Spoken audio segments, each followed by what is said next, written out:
Ya, selamat sore Bapak Ibu. Perkenalkan saya bukan Kribo. Iya kamu bukan Kribo, yang Kribo saya. Ya, saya mau kasih tahu saudara-saudara, hari ini saya sebenarnya diajak untuk datang ke sini menggantikan Orang bule. Iya. Mestinya yang bicara orang bule, akhirnya Kecele bule. kecele bule, akhirnya saya jadi yang perempuan lagi ya. Kamu satu-satunya perempuan. Saya juga perempuan. Iya kan? Iya, saya bukan perempuan kan? Iya. Oke, terima kasih, udah cukup lah ya. Cuma begitu aja. Iya, saya mau bicara. Saya juga bisa bicara. Emang saya nggak boleh? Nggak boleh, ini bukan acara anak-anak. Tapi kan katanya tadi kata Baron Hunter, pelayanan anak itu penting. Iya betul. Kalau tidak karena anak-anak nanti udah remaja ketelatan. Jadinya harus mulai dari anak-anak, betul nggak? Ayo, saya lagi di foto, tunggu bentar ya. Iya. Udahlah cukup ya. Oke. Nanti kalau pinter dengerinnya kita keluarin lagi, biasanya gitu kalau di sekolah minggu ya. Kalau pinter dengerinnya nanti bonekanya keluar lagi. Bapak Ibu, kenalkan nama saya Junia Nawati Suhendra, nama KTP, nama di kampung. Tapi saya dikenal Ane Kartawijaya. Saya dari Yayasan Unike, saya mewakili 3 organisasi. Yayasan Unike, STT Saat, dan PGI.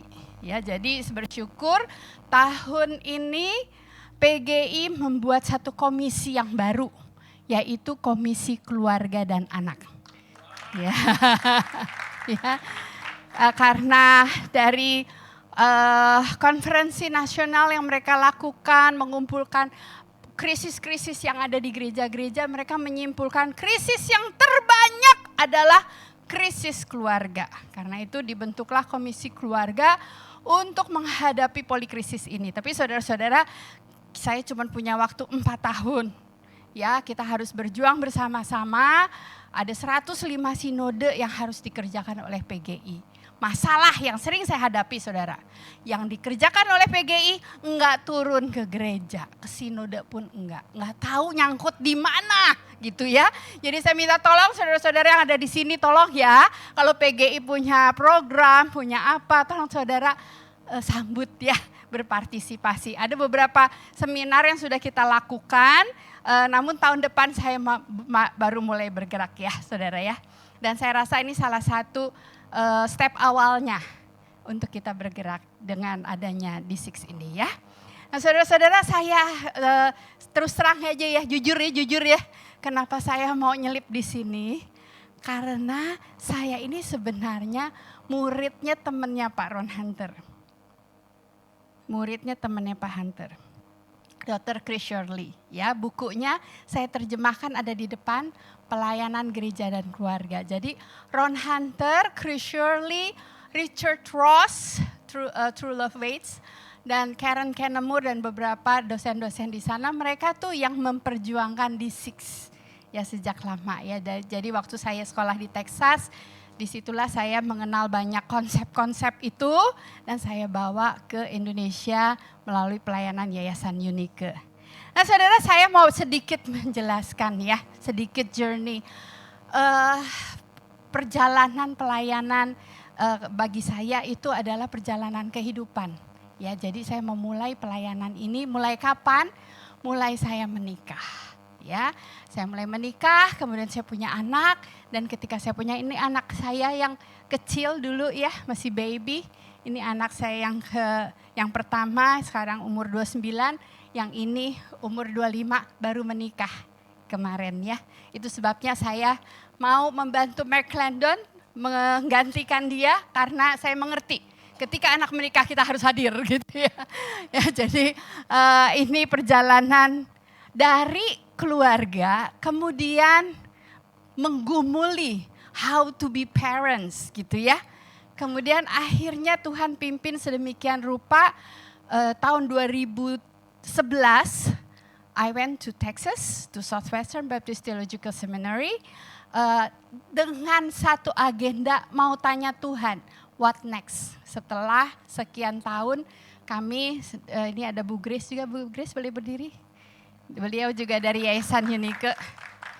Teman masa kecil anak kami tumbuh sama-sama ya. Our children grow together. Setelah 2011 I went to Southwestern. Dari situlah saya baru sadar. Dulu sebelum pergi ke Texas, I thought yang tahu D6 only us gitu ya. Yang memperjuangkan ulangan 6 sangkain cuma kita doang gitu ya. Kita berjuang dengan sahabat Kristus, dengan Yayasan Unike. Waktu kita ke Texas, we just realize everybody thinking about Deuteronomy 6. Everybody thinking about family discipleship. Saya ketemu teman sekolah, teman di Southwestern, ketemu orang Afrika, dia berpikir tentang D6. Ketemu orang yang dari Korea berpikir tentang pemuritan keluarga. Ternyata bukan kita aja. Ya, ternyata ini adalah memang firman Tuhan. Memang the word of God, God's message, God's mission for all of us gitu ya. Tuhan bekerja dengan luar biasa di tempat-tempat yang berbeda-beda. Saya senang sekali bisa ketemu Mr. Ron Hunter today. Kayak ngimpi gitu ya. Biasanya kita baca bukunya, pelajari. I read your book and I also did research from your book gitu ya. I was teaching about your book to everybody. Gak tahu deh bener apa nggak ngajarinnya ya. One of my students, oke, Hendra tolong berdiri. One of my students ya.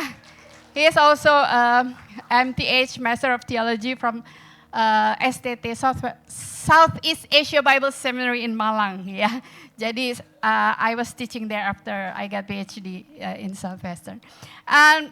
Saudara, saya mau sedikit menjelaskan apa yang kami kerjakan before I went to Texas and then after that.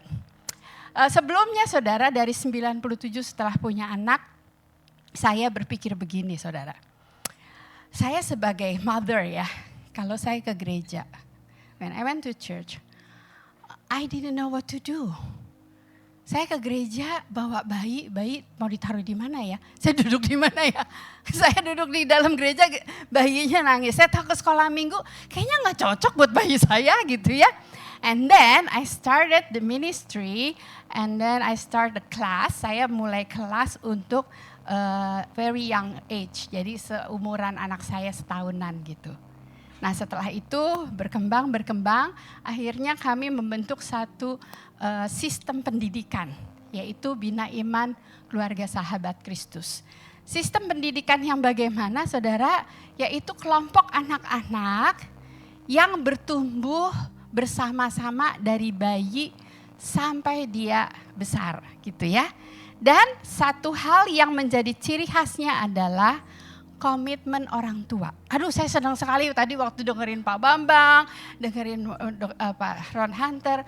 Saya senang sekali karena rasanya Tuhan kayak bilang begini, ya selama ini you did good gitu kayaknya seolah-olah gitu ya. Jadi saudara mungkin waktu zaman dulu saya memulai kayaknya aneh gitu ya. Karena waktu kami mulai, yang kami mulai adalah syarat untuk masuk ikut dalam pendidikan ini adalah parents commit untuk belajar. Kalau papa mama mau belajar, kita terima. Papa mama mau belajar, nunggu deh ya sampai kamu mau belajar baru datang. Karena apa? Karena kami yakin sekali, penting sekali komitmen orang tua. Ya. Kenapa? Karena orang tua perlu menyadari bahwa being parents is a calling, panggilan. Ada covenant dari Tuhan kepada parents. Ada covenant, ada janji dari orang tua kepada Tuhan untuk mendidik anak-anak di dalam Tuhan. Nah itu menjadi sistem pendidikan kami yang waktu itu kami lakukan di luar gereja ya. Nah jadi saudara sistem ini apa saudara? Sistem ini yang menstimulir. Begini loh, gini. Saudara dengerin dari Pak Bambang tadi pagi. Dengerin Ron Hunter ya. Menggebu-gebu gak? Menggebu-gebu gak saudara? Semangat gak? Semangat kayak bener banget. Saudara bisa bayangkan ya, kita sebagai parents waktu itu juga kita menggebu-gebu kalau dengar kayak begitu. Pertanyaannya, bagaimana caranya? Bagaimana mulainya? Itu yang sering kali saya dengar dari gereja-gereja. Mulai dari mana, Bu? Bagaimana cara mulainya? Saya juga pingin, Bu, tapi gimana ya? Saya juga ingin jadi orang tua yang mau memuridkan anak-anak. Tapi gimana caranya? Itu pertanyaan saya waktu saya punya anak. Jadi saudara-saudara, waktu saya punya pertanyaan itu, saya kumpulin itu teman-teman yang punya pertanyaan yang sama. Salah satunya Bu Grace. Ya, lalu kita bilang, oke, sekarang saya ajarin anak kamu, kamu ajarin anak kita ajarin anak kita sama-sama. Jadi saudaraku sekalian, akhirnya kami mempunyai satu perjalanan journey bersama dengan Tuhan. Yaitu membuat satu sistem pendidikan menstimulir peran aktif orang tua. Jadi dengan kata lain, kalau ada orang tua yang punya panggilan, ada orang tua yang sadar, yang punya komitmen, terus aduh gimana cara, oke sini kumpulin, sini kumpul. Yuk, we did it together gitu ya. Kita kerjakan sama-sama. Ini merupakan satu panggilan bersama, pelayanan kita kepada Tuhan melalui keluarga. Jadi saudara menstimulir peran aktif atau membangun percakapan iman yang tadi Pak Ron Hunter tadi ngomong. Percakapan iman is a key gitu ya. Itu talk about it, memperkatakan firman Tuhan, menceritakan kehebatan Tuhan itu kuncinya. Permasalahannya saudara, namanya kita ya manusia berdosa ya, kita sering lupa. Karena itu di ulangan kitab ulangan, disuruh ulang-ulang terus. Kenapa? Kita ini pelupa. Nah itulah sebabnya saya merasa oke, kalau gitu yuk kita saling ingetin, saling mengingatkan ya. Jadi membangun percakapan iman dalam keseharian itu menjadi inti saudara, ciri khasnya. Kenapa saya dalam pelayanan saya dulu ya, saya kan penginjil anak ya, panggung boneka, KKR anak, training guru sekolah minggu, bla bla bla gitu ya.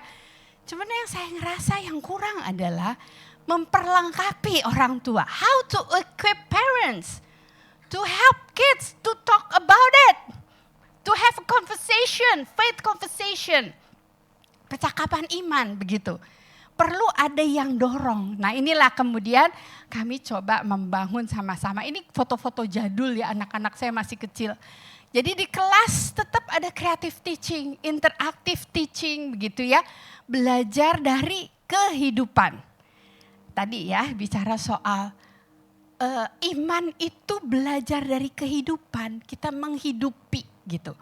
Jadi saudara-saudara yang kita lakukan adalah anak-anak diajak untuk menghidupi iman, menghidupi firman gitu ya, bukan hanya mendengar dan mengetahui ya di dalam kelompok-kelompok, di dalam kelas-kelas. Saudara, buahnya saya mau kasih lihat Mr. Ron Hunter, this one. This is the fruit of Deuteronomy 6 ya. Saudara, setelah 25 tahun kami adakan ulang tahun ya. Saya duduk di situ, saya cuma ngerasa overwhelmed aja gitu ya. Mulai dari 10 anak teman-teman sendiri gitu ya. Terus buahnya ya itu yang tadi dijajarin itu loh.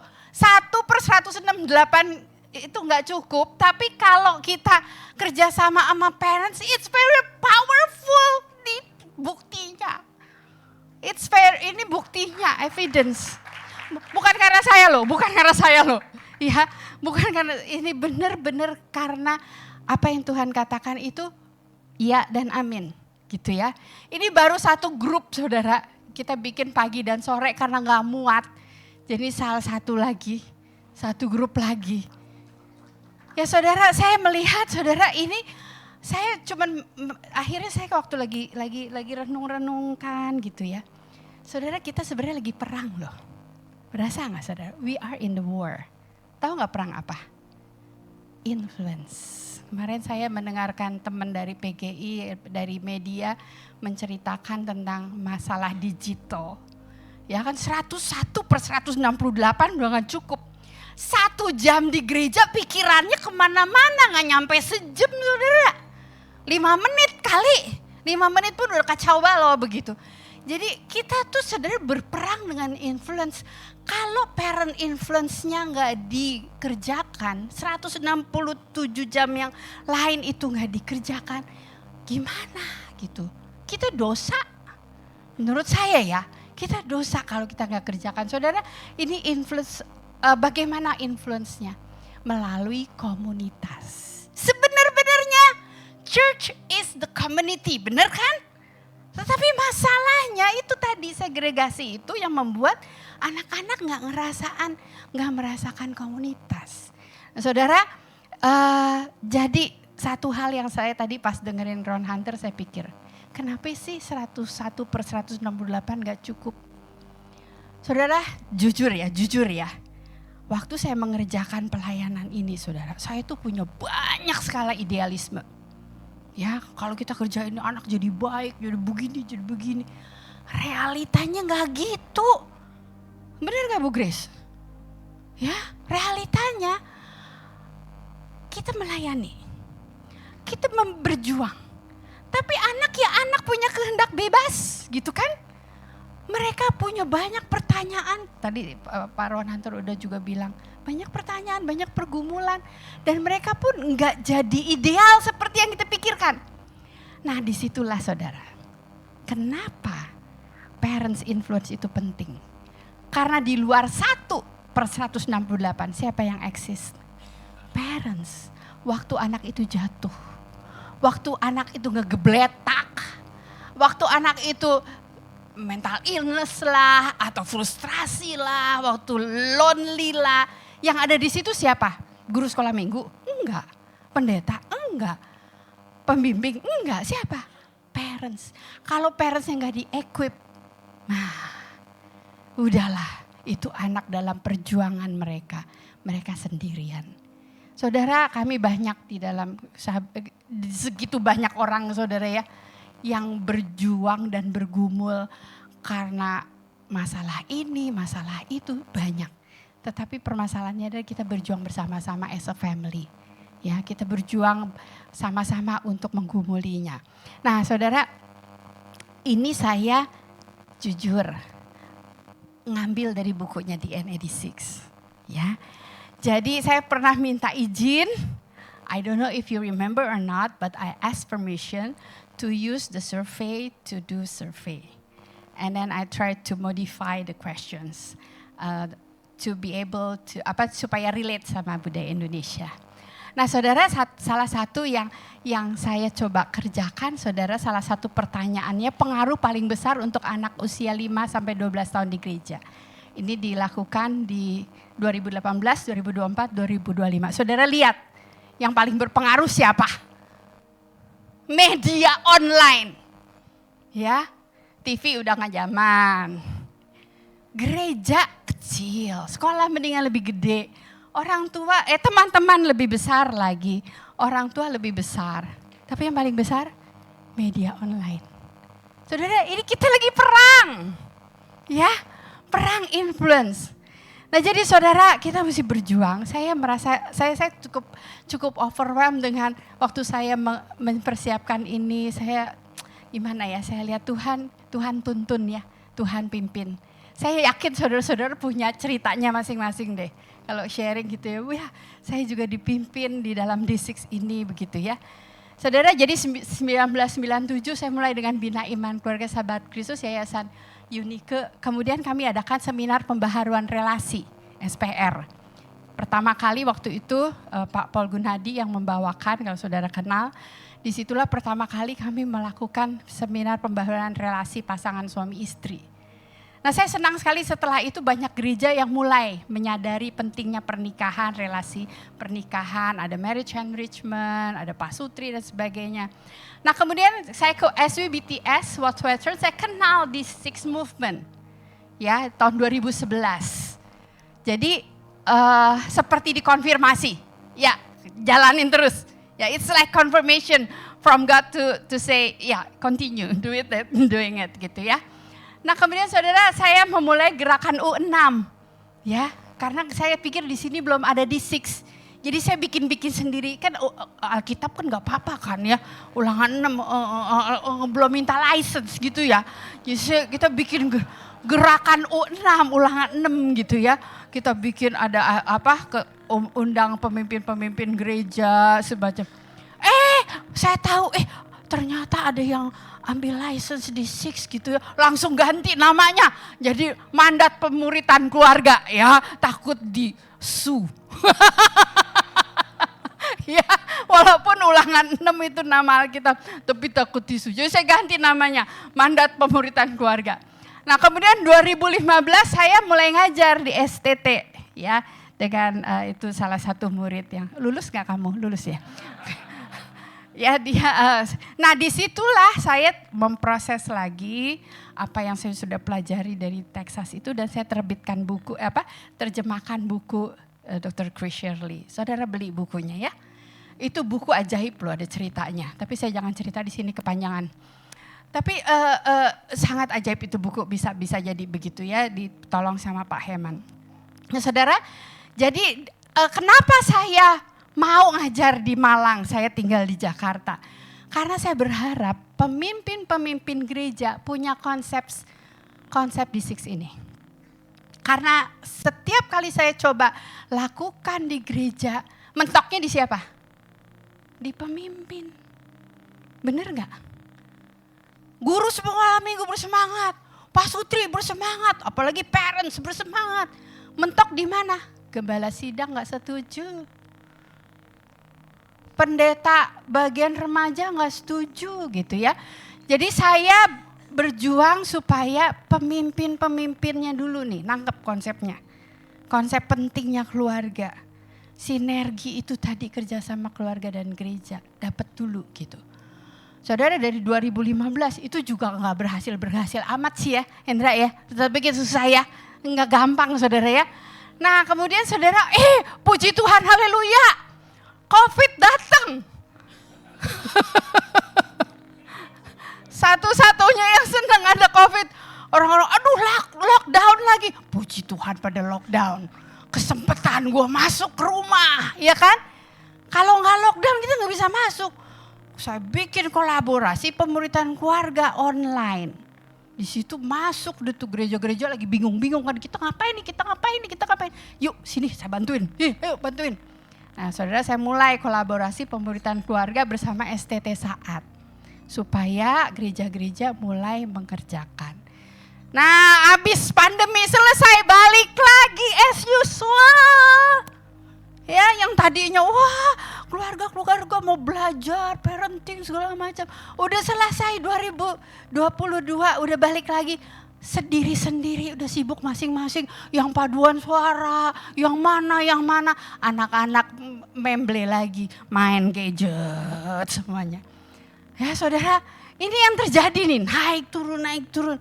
Nah 2023 kemudian kami buat Family Discipleship Conference. Temanya 911. Ya, we did conference 911. Ya.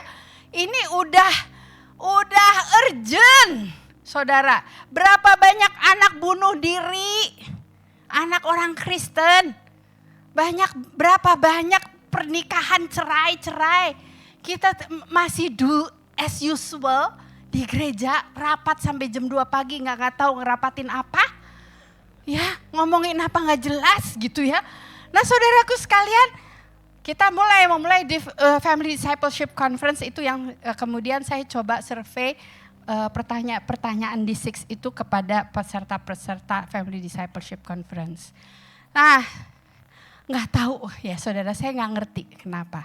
Saya cuma sharekan ketidakmengertian saya.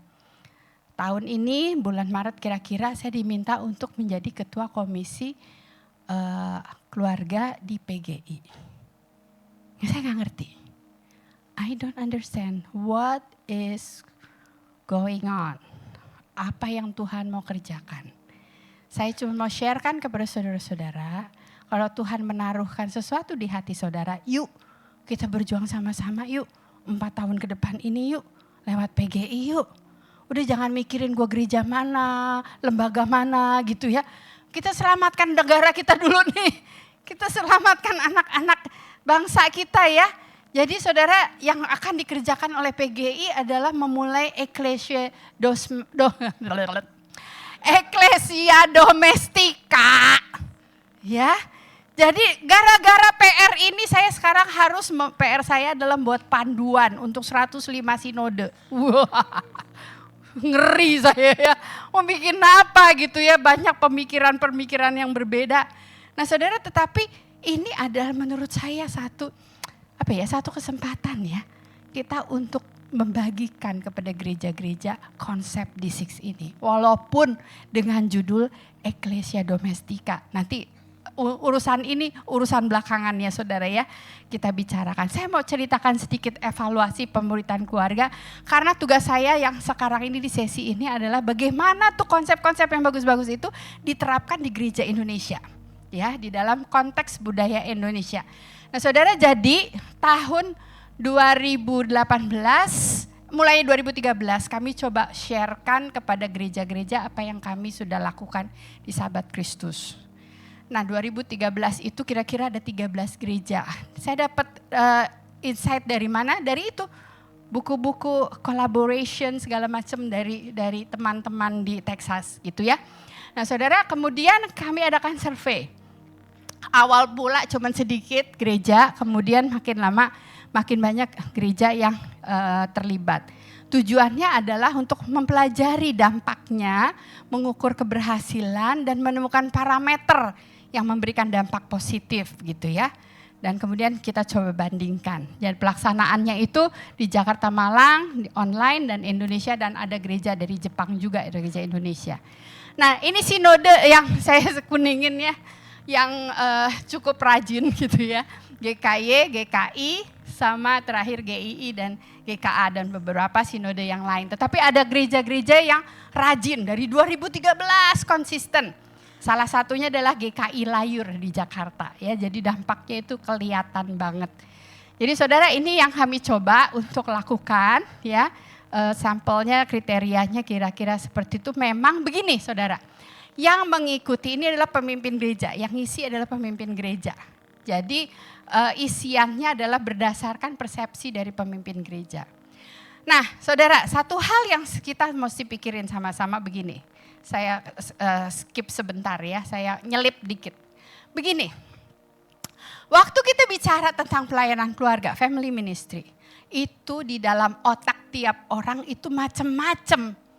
Indonesia itu sukunya berubah banyak saudara. Ya, bahasanya juga macam-macam. Orang Sunda bilang cokot, orang Jawa ngerti cokot lain. Ya kan? Apalagi coba saudara. Saya ke Makassar. Kemudian ada yang cerita, ada direktur BCA datang ke Makassar, dikasih kunci hotel sama resepsionis. Ini kamar kita. Marah dia. Kamar kita, saya tidur sama kamu. Ternyata kamar kita tuh maksudnya kamar Anda. Ya, jadi bahasa yang kita pakai istilah yang sama, terminologi itu cuman masalah kita, masalah cokot ya. Tapi family ministry, family discipleship, Ecclesia Domestika. Udah itu istilah-istilah yang asing-asing itu coba kita tes. Setiap orang punya pikiran apa tentang itu? Pasti lain-lain. Ada yang mikir apa? Oh, pelayanan keluarga begini-begini. Nah, itulah sebabnya why I think we need to make some kind of measurement to help church to know apa sih sebenarnya komponen-komponen, elemen-elemen di dalam pemuritan keluarga. Nah saudaraku sekalian, jadi ini yang saya coba kerjakan ya saudara, untuk pikirkan ya, misalnya ada yang bilang sel grup keluarga, pelayanan keluarga, komisi keluarga, pemuritan keluarga, gereja intergenerasi, Ecclesia Domestika ya, macam-macam. Nah saudara, ini jadi beberapa buku yang ini yang saya terjemahkan di sana. Di dalam buku ini ada 4 pilar yang penting di dalam family ministry. Yaitu unsur family, church tadi udah dibicarakan sama John Hunter di dalam buku Think Orange karya Reggie Joiner, dia juga mengatakan hal yang sama, bagaimana the warmth of family sama the light of the truth dari church itu emerge. Jadi Think Orange, bagaimana itu ada irisannya gitu ya. Jadi bagaimana supaya orang-orang di gereja bisa merasakan kehangatan keluarga, orang-orang di dalam keluarga bisa diterangi oleh terang daripada gereja. Dan ada juga unsur ministry dan unsur pemuritan. Nah ini yang kadang-kadang ada gereja-gereja tertentu yang nggak nangkep nih tentang memurid discipleship-nya. Ya, jadi family ministry, persekutuan keluarga, jalan-jalan sama keluarga, itu family ministry. Pemuritannya ada enggak? Anak-anak belajar Alkitab enggak? Orang tua diajarin enggak untuk mengajarkan firman kepada anak-anak? How to equip parents, gitu ya. Nah ini yang kemudian, saudara, satu hal lagi yang saya lihat terjadi dalam perjalanan saya membimbing gereja-gereja adalah kebingungan model. Model gereja yang seperti apa, gitu.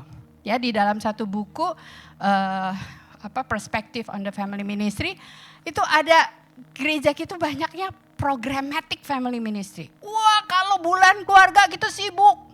Ini bulan Oktober kan makanya jarang yang ikut. Kenapa banyak yang gak bisa ikut? Pada sibuk.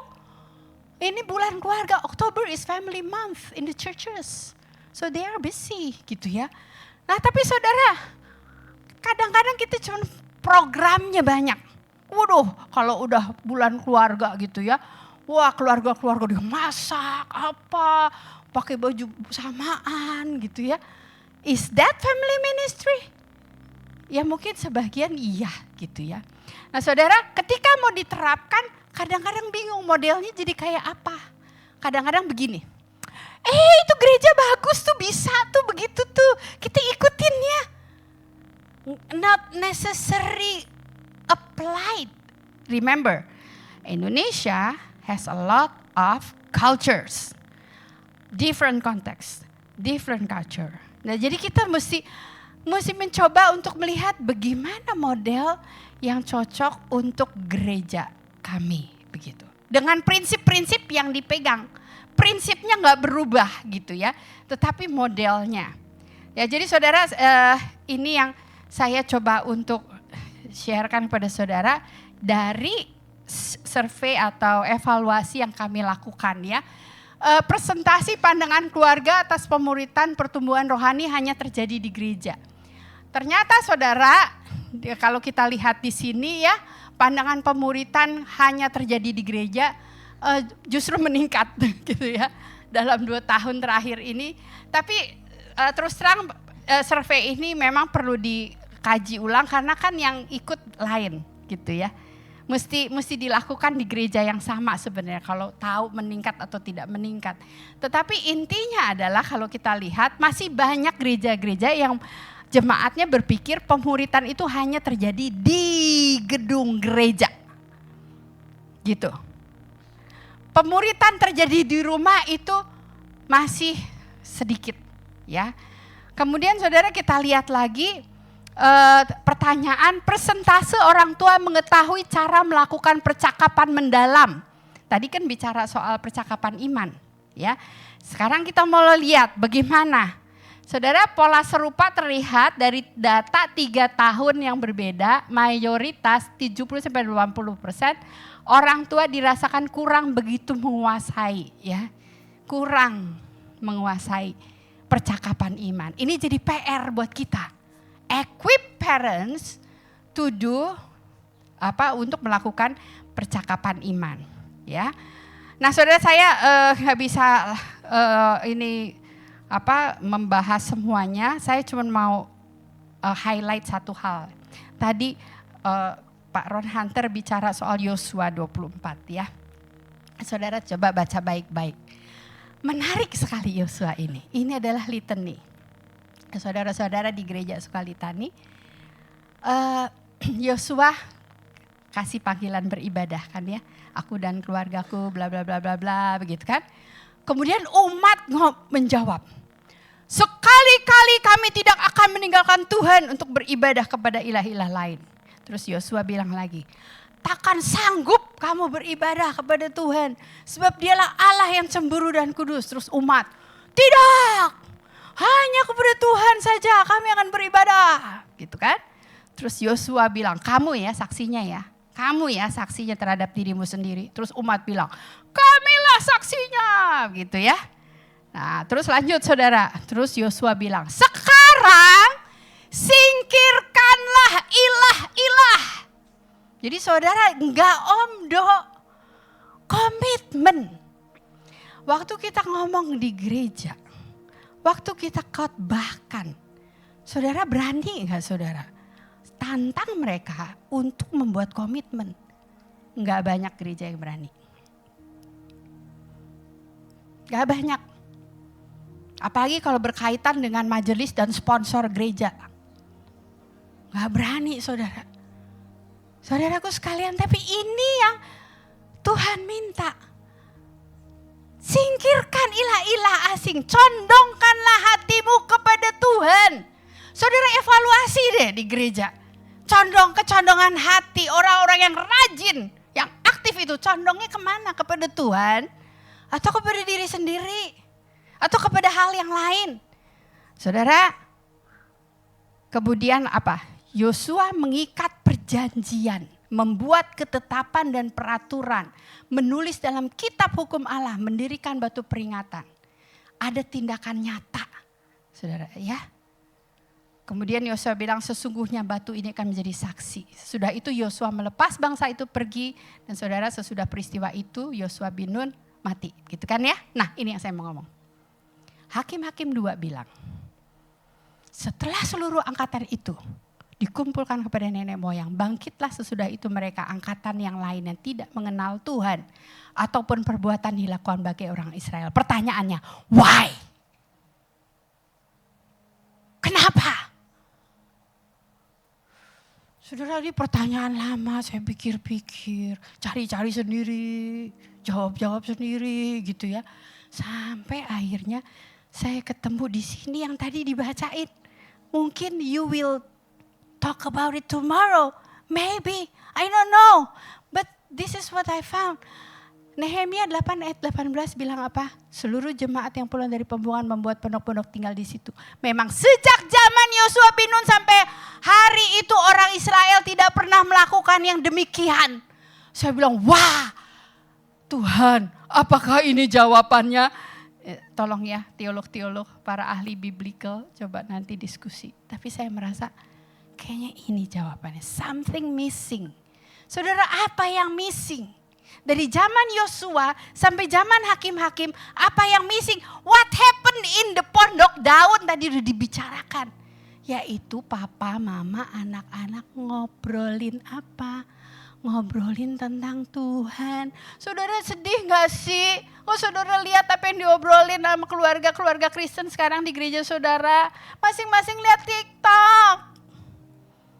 Yang diobrolin apa? Itu loh. Siapa tahu deh ya ngomongin soal hoax-hoax begitu. Saudaraku sekalian, ini yang hilang. Yang hilang apa saudara? Komitmen. Komitmen untuk melakukan apa yang dikatakan Musa. Komitmen untuk taat kepada apa yang Tuhan mau. Dan yang hilang apa? Percakapan iman. Saudara, saya